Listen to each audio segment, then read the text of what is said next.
Tu m'entends? Super. 28 décembre aujourd'hui, en plein cœur des festivités, en plein cœur.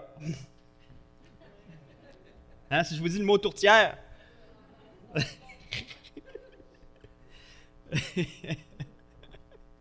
Jambon? Non. OK. Il y en a plusieurs qui ont fêté Noël dans leur famille? Est-ce qu'il y en a qui ne sont pas encore faites? Ça s'en vient? Comment? OK. Tu sais, on a tous, la plupart, des familles, hein, et la plupart aussi qu'on a eu des parties de bureau. Et on a tous des familles différentes, des bureaux différents, des compagnies différentes. Pour ceux qui sont allés dans cette partie-là, comment ça a été? Ça a été bien? Ça a bien été? Oui? OK. On a des familles tellement différentes. Juste moi, ma famille, OK? Les deux bords de ma famille, les Provenchers puis les Jalbert. Ma mère est une Jalbert. C'est deux familles complètement différentes. Du bord des Provenchers, famille extravertie, ça jouait à des jeux, ça riait fort, c'était compétitif dans les jeux de pichenottes, là, les pichenottes elles revolaient, là, c'était incroyable. Des fois, on jouait à des jeux spéciaux qu'on retrouve juste dans ma famille, je pense. Un moment donné, mon grand-père se promenait avec une petite chose de clémentine, un sac de clémentine. Puis, vous dites les clémentines? Les clémentines? Puis là, non, on veut pas de clémentine. On regarochait la clémentine. Là, il regarochait la clémentine. Puis ça a fini qu'il était à l'autre bord du comptoir. Puis il garochait les clémentines comme ça. C'était la grosse guerre de clémentines. Il y en avait un peu partout, un fourré après le mur. C'était incroyable. Ça, c'est les Provenchers. Sur le côté des Provenchers, je voyais pas de... C'est rare, je me souviens pas d'avoir vu un sapin de Noël. Je me souviens pas d'avoir vu un sapin, ni des cadeaux. Il y avait des cadeaux, mais c'était pas mon grand-père, parce que mon grand-père, c'était sa fête le 25 décembre. Fait qu'on fêtait mon grand-père. C'était ça le Noël. C'était toujours le dîner. Le repas des fêtes, c'était toujours le dîner, puis c'était toujours du Kentucky qui faisait venir, ou de la pizza, des choses comme ça. C'était ça, mais on avait du plaisir. On avait du plaisir en famille. Les Jalbert, plus introvertis, beaucoup plus sobres, des jeux tranquilles, mais il y avait toujours un gros sapin, fièrement décoré avec, sans niaiser, une centaine de cadeaux en dessous du sapin. C'était la grosse affaire. Et le repas des fêtes, c'était toujours des patates pilées, de la tourtière. C'était le gros buffet de fou que mon grand-père et ma grand-mère faisaient et tout ça. Il y a de la tarte au sucre. Deux ambiances complètement différentes. Complètement différentes. Mais je suis certain que même si on a des familles différentes, si on a des compagnies différentes, il y a presque toujours dans la famille ou dans la compagnie ou dans le party de bureau, il y a presque toujours le mouton noir de la famille. Hein? Il y a presque toujours, peut-être pas dans toutes les familles, presque toujours le petit cousin qu'on voit une fois aux 5 ans, qu'il y a un... Et boy, il a toujours été sur l'aide sociale, puis il y a une BMW cachée en arrière, tu sais. Il est louche un peu, qu'on ne va pas vraiment s'asseoir avec lui, qui est plus rejeté, ou la matante qui a eu 8 maris, puis tu sais, était bizarre. Fait qu'il y avait, je sais pas si dans vos familles, mais en général, dans les familles, il y a un mouton noir où la personne est plus rejetée. Ou dans le bureau, le gars il est sorti de prison, puis il est encore un peu louche, un peu, là, tu sais. Puis, pendant le party de bureau, on le met de côté un peu, là. C'est quoi notre tendance à nous? Comment on agit, nous, quand on est à ces parties-là, ces fêtes-là, puis qu'on voit ça arriver, là? Qu'on voit ça arriver, la personne qui est rejetée. Comment on agit? C'est quoi notre tendance? Est-ce que c'est de faire comme les autres, puis de les rejeter aussi? Parce qu'on les trouve vraiment bizarres ou parce qu'on veut pas être associé avec eux autres si on s'assoit avec eux autres, si on jase avec eux autres. Ou bien, qu'est-ce qu'on fait? Est-ce que quand on les voit, on va les saluer vite pour libérer notre conscience? Ou est-ce qu'on va s'asseoir avec eux autres? Mais dans quel motif? Pour dénoncer tous ceux-là que ça ne soit pas avec eux autres? Pour dire, c'est comme ça qu'un chrétien devrait agir? Qu'est-ce qu'on fait? Qu'est-ce qu'on fait dans ces situations-là? Et au travers d'un épisode de la vie de l'apôtre Matthieu, on va rencontrer des différentes façons d'agir envers ces personnes, dans la société en général aussi, qui peuvent être des moutons noirs, qui sont classés, qui ont une étiquette de on va les mettre de côté. Là. OK? Et on voit ça dans Matthieu 9, versets 9 à 13. Tournez dans Matthieu 9, versets 9 à 13. Et ce matin, j'ai intitulé mon message Le bon, la brute et le truand. Le bon, la brute et le truand. Matthieu 9, versets 9 à 13.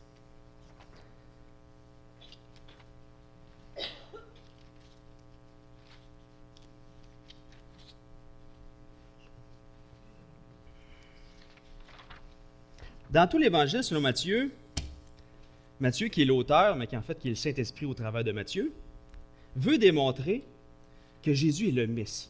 Il veut démontrer tout le long que Jésus est le Messie promis. C'est-à-dire celui qui a reçu par l'Esprit de Dieu, reposant sur lui le pouvoir de délivrer son peuple et d'établir son royaume. C'est ça le but de Matthieu. Démontrer que Jésus est celui qui a l'Esprit de Dieu reposant sur lui pour délivrer son peuple et établir son royaume. Donc, dans ce passage-là qu'on va voir ce matin, on va voir Jésus qui est en train de choisir un collaborateur. Il est en train de libérer aussi un collaborateur et qui va commencer à le former en tant qu'apôtre pour l'aider à bâtir son royaume, finalement. Débuter cette mission. Et cette mission-là, elle concerne ceux qui sont captifs de la loi du péché et de la mort. Ceux qui capitulent devant la loi et qui disent « Ouais, je suis vraiment pécheur et j'ai besoin d'un sauveur. J'ai besoin de ce Messie promis-là. J'ai besoin que quelqu'un m'arrache de cette vie-là de condamnation. J'ai cette condamnation-là qui pèse sur moi. » Et donc, Jésus est venu, au travers de ce passage-là, on va voir que Jésus est venu pour sauver ceux qui sont malades spirituellement. Donc, on va lire Matthieu 9, versets 9 à 13. De là, étant allé plus loin, Jésus vit un homme assis au lieu des péages, qui s'appelait Matthieu. Il lui dit, « Suis-moi. » Cet homme se leva et le suivit. Comme Jésus était à table dans la maison, voici beaucoup de publicains et de gens de mauvaise vie vinrent se mettre à table avec lui et avec ses disciples. Les pharisiens virent cela et ils dirent à ses disciples, « Pourquoi votre maître mange-t-il avec les publicains et les gens de mauvaise vie? » Ce que Jésus y a entendu, il dit, « Ce ne sont pas ceux qui se portent bien qui ont besoin de médecins, mais les malades. Allez et apprenez ce que signifie « Je prends plaisir à la miséricorde et non au sacrifice, car je ne suis pas venu appeler des justes, mais des pécheurs. » Ça, c'est un beau petit passage. Hein? Mais juste avant ce passage-là, parce que là, c'est écrit au verset 9, « De là, étant allé plus loin », qu'est-ce qui s'est passé juste avant? Jésus, il guérit un paralytique, juste dans le passage avant. Juste dans les versets 9 à 8, Jésus guérit un paralytique. Mais au verset 2, c'est écrit, quand Jésus le guérit, il ne dit pas « Lève-toi et marche. T'es guéri, lève-toi et marche. » Il dit « Prends courage, mon enfant, tes péchés te sont pardonnés. » Et là, les pharisiens qui étaient là, les oreilles les ont frisées. Qu'est-ce que c'est ça, cette histoire-là? Tes péchés te sont pardonnés. Voyons. Mais Jésus est le Messie. Jésus est le Messie, puis c'est lui qui a reçu cette autorité-là, cette puissance-là pour pardonner les péchés.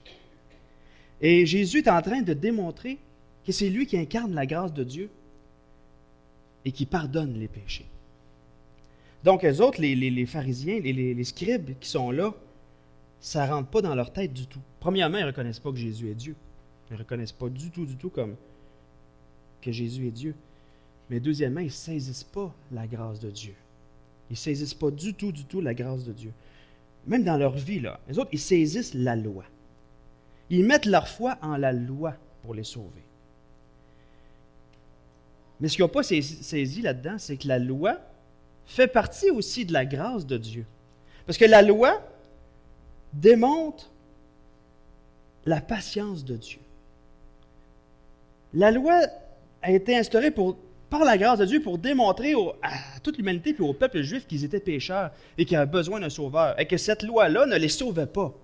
Cette loi-là les rendait dépendants de sacrifices, parce que la loi ne pardonnait pas les péchés. Les sacrifices ne pardonnaient pas les péchés. Les sacrifices détournaient la colère de Dieu sur le péché du peuple pour un temps seulement.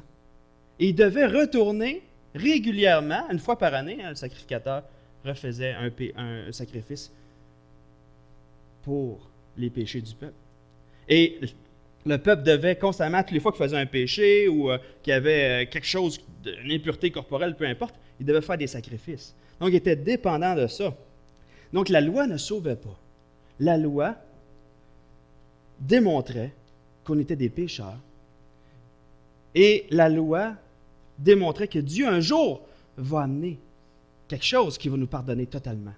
La loi nous apportait au peuple la conscience qu'ils étaient pécheurs, perdus, qu'il n'y avait pas de moyen pour eux d'être sauvés. Ils devaient dépendre de la grâce de Dieu. Ils attendaient la grâce de Dieu. Ils attendaient le Messie pour être vraiment libérés. Donc, cette notion-là par rapport à la loi était totalement étrangère des scribes et des pharisiens. Ils mettaient leur foi en la loi pour être déclarés justes. Mais les autres, ils étaient devant Jésus qui lui avait la puissance de les déclarer justes une fois pour toutes, mais ils n'acceptaient pas ça du tout. Ils ne comprenaient pas qu'en fait, la loi était démontrée que, hey, t'es malade. Elle était pour démontrer que, hey, t'es malade. T'es malade, mais d'autres, ils ne se voyaient pas malades. La loi est comme si c'était une dialyse, OK? J'ai plus de rein, mais je dois aller constamment à l'hôpital pour me faire purifier mon sang. Mais eux autres, ils mettaient leur foi en la loi pour la purification, mais Jésus disait, non, t'as peu, là, moi je peux te délivrer totalement de ta dialyse, je peux refaire fonctionner tes reins pour que tu n'aies plus besoin du tout de retourner à l'hôpital, passer ta dialyse. Donc les scribes et les pharisiens ne se voyaient pas malades, ils ne voyaient pas qu'ils étaient en train de pourrir par en dedans. Mais eux autres, ils voyaient leur coquille propre d'extérieur, qui démontrent qu'ils mettent en pratique toute la loi. Ils sont donc justes à leurs yeux. C'était vraiment terrible la façon qu'ils se voyaient, les scribes et les pharisiens. Donc maintenant, Jésus, il a guéri un paralytique, et là, il va guérir quelqu'un qui est malade spirituellement. Il va voir Matthieu, un publicain. Un publicain, c'était vraiment le mouton noir du peuple juif. C'était vraiment le mouton noir du peuple juif.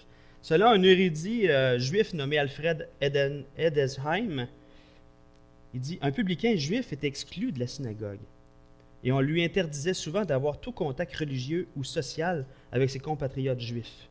Il entrait dans la catégorie des animaux impurs qu'un juif dévot n'osait même pas toucher.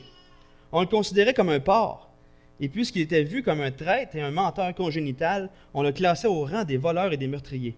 Il ne pouvait témoigner devant aucun tribunal juif. » C'était grave, hein? Les publicains, c'était grave qu'est-ce qu'ils étaient. C'était vraiment grave, hein? Les collecteurs d'impôts. Eux, il y avait une autorité donnée par le gouvernement romain. C'est des Juifs. Et il y avait cette autorité-là pour collecter des impôts. Ils étaient donc à la solde de l'empereur romain. Ils étaient des traîtres aux yeux des Juifs. Et quand on voyait arriver un publicain, c'était le désespoir. Pourquoi? Parce que non seulement, oui, il y avait un bureau de péager, mais il n'était pas toujours dans son bureau. Il avait l'autorité de sortir de son bureau puis d'aller collecter des taxes sur n'importe quoi. Tu le voyais arriver, c'est non, viens pas ici, t'es le publicain. Il pouvait arriver à un quai, puis demander à un pêcheur qui amarre sa barque, sa chaloupe, puis lui demander une taxe pour amarrer sa chaloupe. Et en plus, il pouvait aller dans la barque, puis regarder tous les poissons, puis taxer tous les poissons. C'était incroyable. Et souvent, leur balance était falsifiée. Tu mettais de l'argent, mais c'était en fonction d'eux autres, plus. Puis en plus, ils s'enrichissaient avec des pots de vin. Des gens plus riches les payaient pour dire hey, « là, tu ne viendras pas me taxer cette année. » Fait qu'on voit que la collusion, hein, ça date de pas d'aujourd'hui. S'il était d'aujourd'hui, là, ces personnes-là, ben, ils seraient à la commission Charbonneau, c'est certain. Donc, je vous dis ça parce que des fois, pour ma part, en tout cas, quand je lis un passage comme ça, puis que je vois un publicain, puis je vois Jésus prendre soin de ce publicain, je me dis, pauvre petit publicain, hein?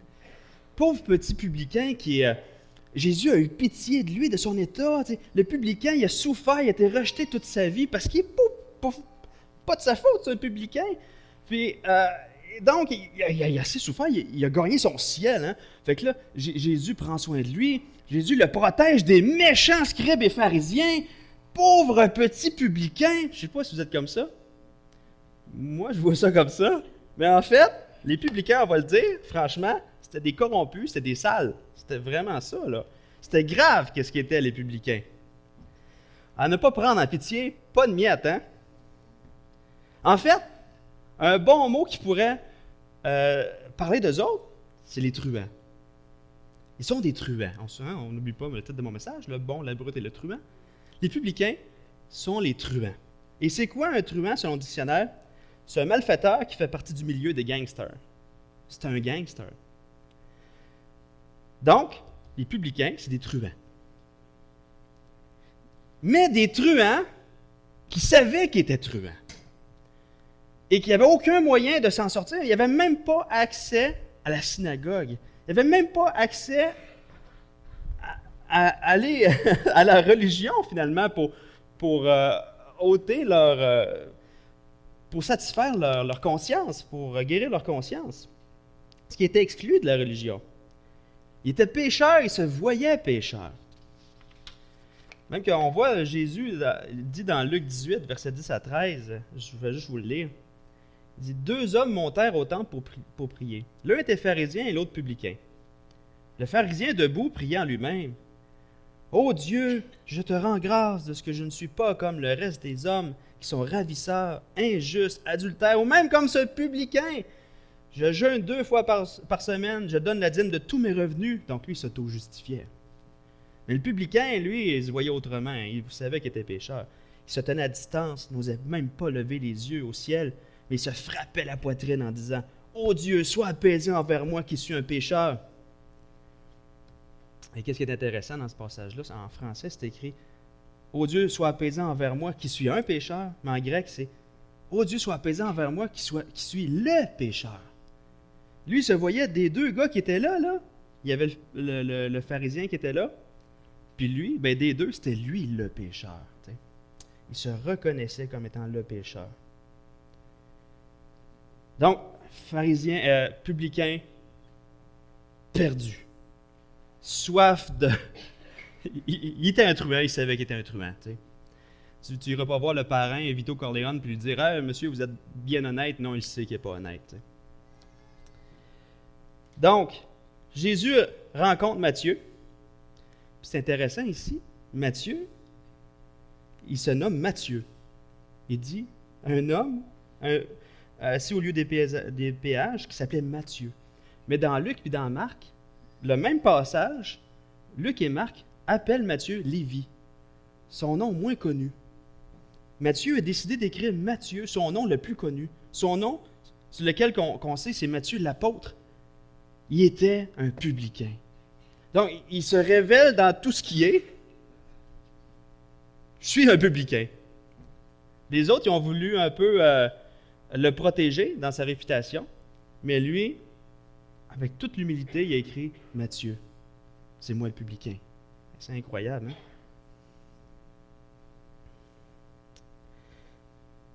Donc, le bon, Jésus,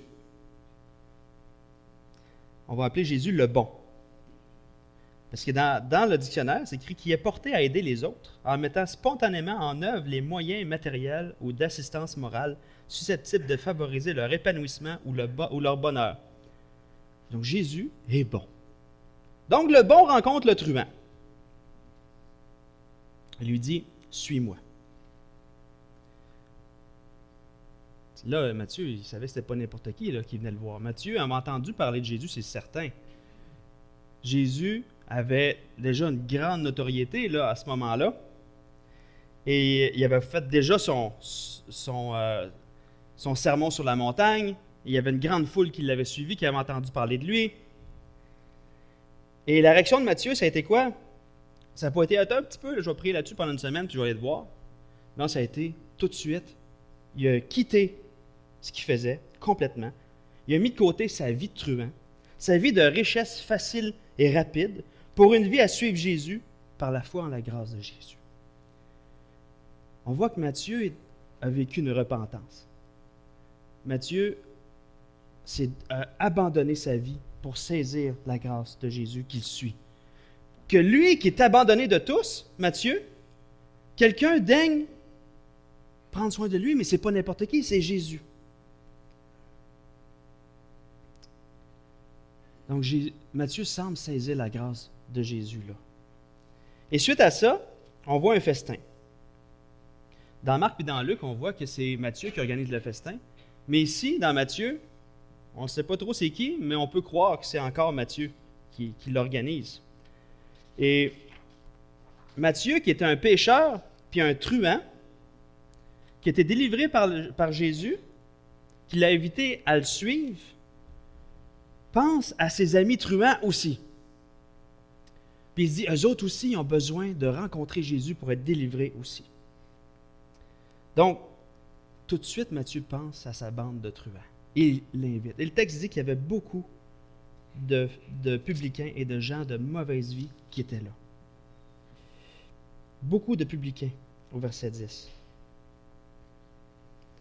Donc, Matthieu, tout de suite, a eu un cœur compatissant envers ceux de sa gang. Ceux de sa gang de truands.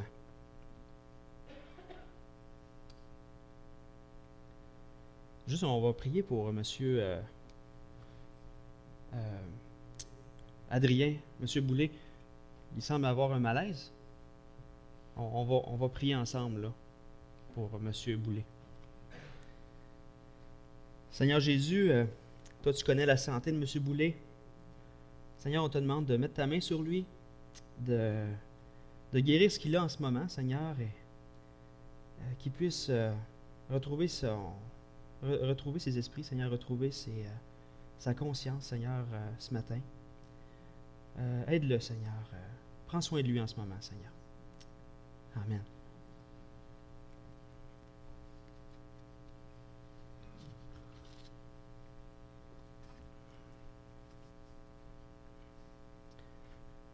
OK.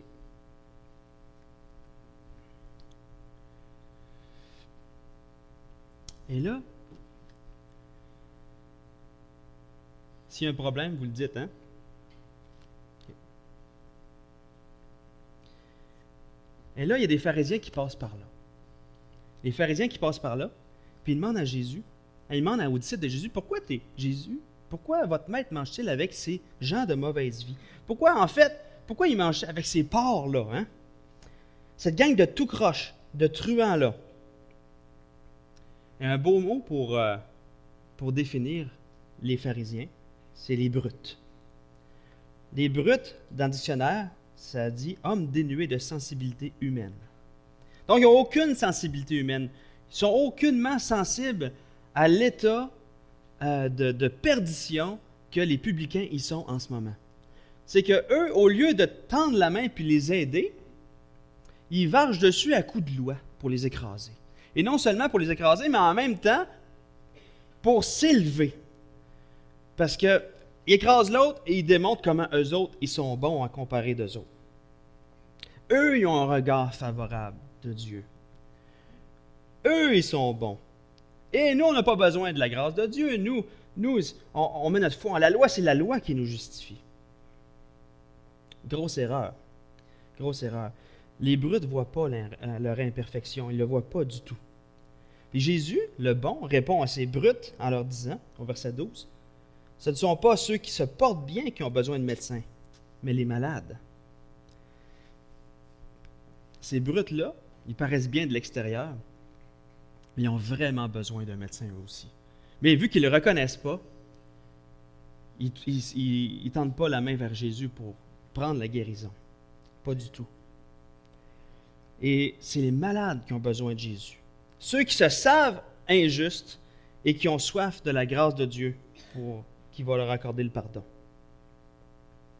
Et là, Jésus cloue le bec au verset 13 à ces brutes-là en disant « Allez, apprenez ce que signifie « Je prends plaisir à la miséricorde et non au sacrifice.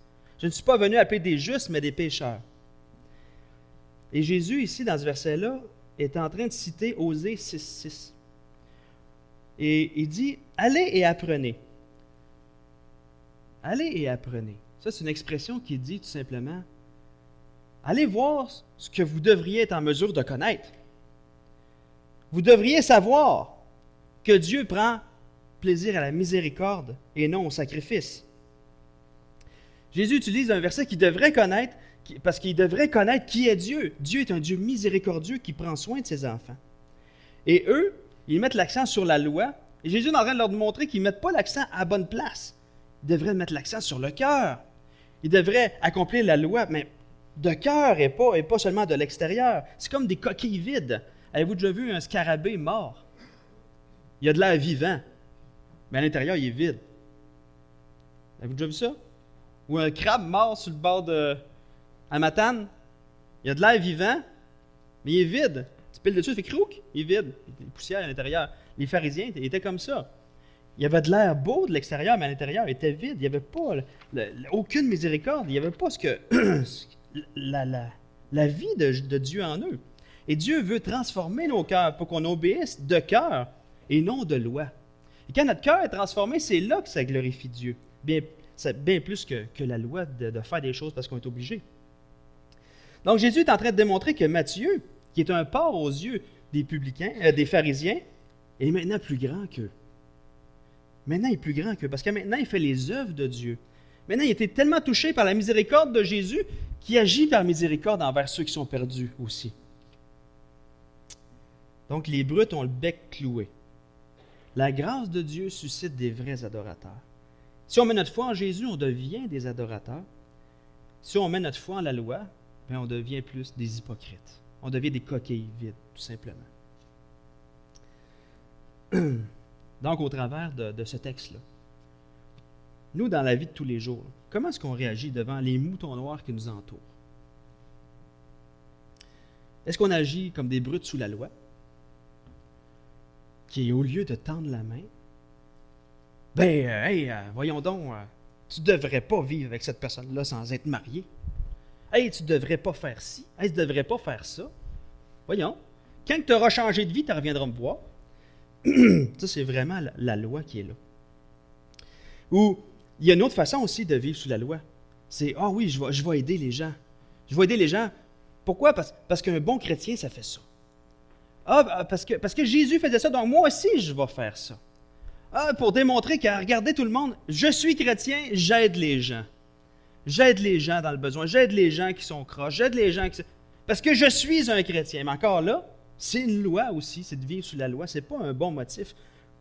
En fait, c'est un pharisien des temps modernes qui fait ça.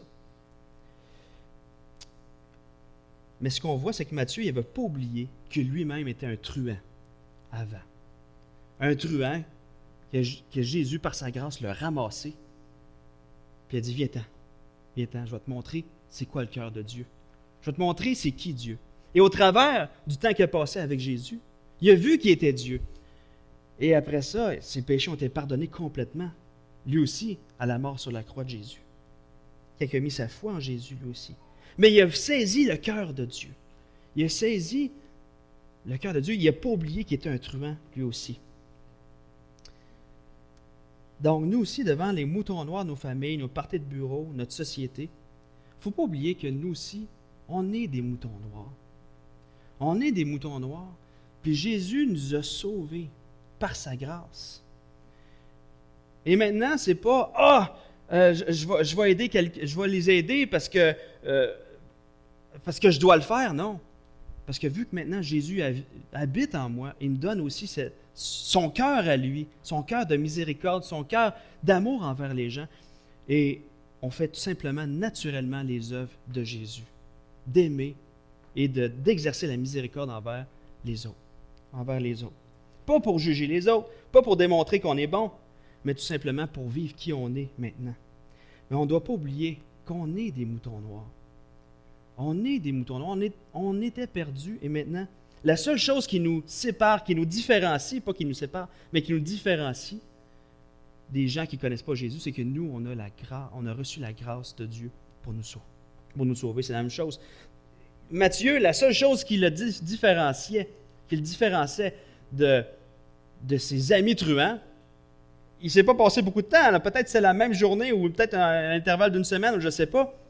Mais entre qui était assis au bureau des péages puis qui a fait son festin, Il ne devait pas se passer beaucoup de temps. Donc, il n'y a pas vraiment de différence qu'il y avait. La seule chose, c'était qu'il avait reçu la grâce de Jésus aussi. Puis il était conscient de ça. Donc, que le Seigneur puisse nous remplir de toute sa compassion, toute sa grâce, pour qu'on puisse être des porteurs de l'image de Dieu dans nos familles, dans nos bureaux, dans notre société en général, pour que les gens puissent voir l'évidence de la grâce de Dieu dans nos cœurs, dans nos vies, puis qu'ils soient attirés par la personne de Jésus en nous, tout simplement. Parce que Jésus transforme nos cœurs. Il prend des gens indifférents, des moutons noirs, c'est nous, il nous sauve, il change nos cœurs. C'est incroyable, c'est ça la puissance de la transformation de Dieu en nous. Donc on va prier. On va prier ensemble. Seigneur grand Dieu, je voudrais te remercier pour ta parole, qui n'est pas seulement un exemple, Seigneur, mais une démonstration de ta puissance, une démonstration de qui tu es, une démonstration de ton cœur à toi. Tu es un cœur miséricordieux, Seigneur, qui veut sauver, qui veut prendre soin, qui veut nous transformer, qui veut nous amener à ton image, Seigneur. Et donne-nous d'avoir les yeux fixés sur toi partout où on va, Seigneur, et dans les autres fêtes de famille qui nous restent, dans nos parties de bureau, peu importe, Seigneur, dans la vie de tous les jours. Donne-nous d'être compatissants comme toi, Seigneur. De ne pas oublier qui on était, nous aussi. Seigneur, comme Paul, ne pas oublier qui il était. Il était conscient de ta grâce, conscient de comment tu l'avais sauvé, Seigneur, et qu'on puisse toujours se souvenir de comment tu nous as sauvés, dans quel état on était, nous aussi, avant que tu nous sauves, Seigneur, et qu'on puisse être miséricordieux envers ceux qui ne te connaissent pas. Seigneur, ceux qui sont dans le même état qu'on était avant de te connaître. Seigneur, donne-nous ce cœur-là. Seigneur, mets ta main encore sur M. Boulay, Seigneur. Seigneur Dieu, sois avec lui. Guéris-le, Seigneur, pour ta gloire à toi. Amen.